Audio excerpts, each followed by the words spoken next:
સ્વાગત છે। હું છું રેખા માલકાની અને જોઈએ આજના સમાચાર।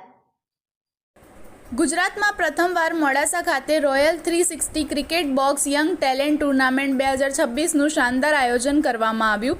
ટુર્નામેન્ટમાં ટોટલ 12 ટીમોએ ભાગ લીધો હતો। ટુર્નામેન્ટમાં 7 વર્ષથી લઈને 15 વર્ષના બાળકોએ ભાગ લીધો, જેમાં final match Arzoo 11 versus Bilal Avengers વચ્ચે રમાઈ હતી, જેમાં આરઝુ 11ની ટીમ વિનર થઈ હતી, જ્યારે બિલાલ એવેન્જર્સની ટીમ રનરઅપ થઈ હતી। આરઝુ 11એ પ્રથમ બેટિંગ કરતા 7 ઓવરમાં 63 રનનો મજબૂત લક્ષ્યાંક આપ્યો હતો। હરીફ ટીમનો 17 રને પરાજય થયો હતો।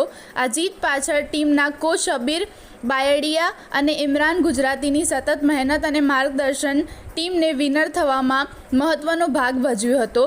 આવેલ મહેમાનો અને સ્પોન્સર તરફથી cycle, trophy, shoes, goggles, medal, T shirt, kitchen, school bag, bowl, lunch box, perfume, water bottle, winning ટીમને કાબોલા વોટર પાર્કની ટ્રીપ તેમજ રોકડ ઇનામ આપવામાં આવ્યા હતા।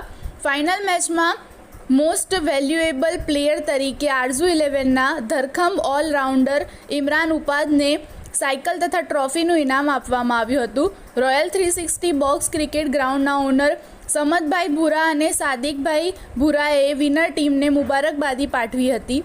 ટુર્નામેન્ટનું સફળ આયોજન બદલ રોયલ 360 બોક્સ ક્રિકેટ ગ્રાઉન્ડના ઓનર સમદભાઈ ભૂરા અને સાદિકભાઈ ભૂરાએ ભાગ લેનાર દરેક પ્લેયર અને કોચ, ટીમના દરેક owner, sponsor, supporters, ground staff, umpire અને આમંત્રણને માન આપી આવેલા તમામ મહેમાનો અને ભાગ લેનાર પ્લેયર્સના પેરેન્ટ્સનું પણ દિલથી હૃદયપૂર્વક આભાર વ્યક્ત કર્યો હતો।